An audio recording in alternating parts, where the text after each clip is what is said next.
Good morning అండి. Last క్లాస్లో మనం మార్టిన్ చేమ్స్ఫోర్డ్ సంస్కరణ గురించి చెప్తున్నాం.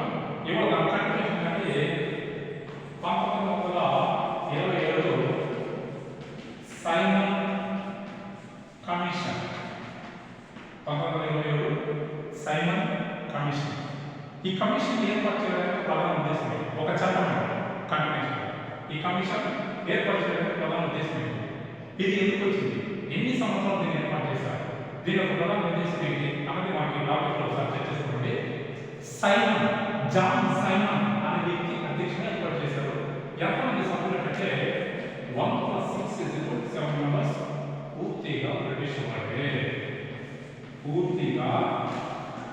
వాళ్ళే, పూర్తి సభ్యులు బ్రిటిష్ వాళ్ళే, పూర్తిగా బ్రిటిష్ వాళ్ళే అన్నది మార్కెట్ కనిపిస్తుంది. జాన్ సైమన్ పూర్తిగా బ్రిటిష్ వాళ్ళు. దీంట్లో పడగో, పవర్, అట్లీ, క్లేమెంట్ అట్లీ, అమెరికా ఈ 7 మంది ఇంపార్టెంట్. నెక్స్ట్ మనకు జాతీయ సంఘటన కమిషన్ వస్తుంది. అక్కడ వాళ్ళు పూర్తిగా చర్చిస్తారు గురించి. ఈ 7 మంది సభ్యులు దీన్ని ఎందుకోసం ఏర్పాటు చేస్తారంటే 1919 చట్టం లేదా మార్టిన్ చేమ్స్ఫోర్డ్ చట్టం ఏ విధంగా పనిచేస్తూ ఉంది, దాని విధానాలు ఎలా ఉన్నాయి అని పరిశీలించడానికి వచ్చిన చట్టమే సైమన్ కమిషన్. 1920 ఏర్పాటు చేశారు. 2 సంవత్సరాల వరకు కాల వ్యవధితో దీన్ని చేశారు. కాల వ్యవధి 2 సంవత్సరాల కాల వ్యవధితో అలా భారతదేశానికి సైమన్ కమిషన్ ఏ సంవత్సరంలో వచ్చిందంటే 1928లో వచ్చింది. ఇది గుర్తుపెట్టుకోవాలి. భారతదేశానికి సైమన్ కమిషన్ ఏ సంవత్సరం వచ్చిందంటే 1928లో వచ్చింది. కానీ ఏర్పాటు చేయడం ఏ సంవత్సరం అంటే 1927లో ఏర్పాటు చేయాలి. భారతదేశం వచ్చిందంటే 1927లో ఫస్ట్ ఏ ప్రాంతానికి టచ్ అయిందంటే బొంబాయి ఈ ప్రాంతం. మన సైమన్ కమిషన్ దక్షిణ భారతదేశంలో మొదటి స్థానానికి ఏ టైంలో వచ్చింది అంటే 3/2/1928. ఈ ఇయర్ ఇంపార్టెంట్ అండి. ఇక్కడే మన తెలుగు వాళ్ళు టంగుటూరి ప్రకాశం గారు ఆంధ్రకేశ్వర ఆయన సైమన్ కమిషన్ వ్యతిరేకంగా తమ బట్టలు పెట్టి ఛాతీని చూపించి బ్రిటిష్ వాళ్ళ పరపడించడం అనేది మనకు కనిపిస్తుంది. నెక్స్ట్ క్లాస్లో తెలుస్తుంది.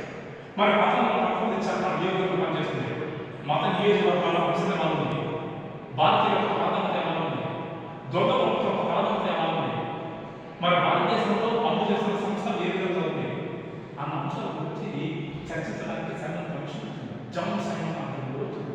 కానీ కొన్ని అంశాలు 1919 చట్ట ప్రకారం కొన్ని అంశాలు బ్రిటిష్ ప్రభుత్వానికి అనుకూలంగా ఉన్నా కొన్ని సంఘటనలు మనకు అనుకూలంగా లేదు. వీటన్నిటిని పరిశీలించి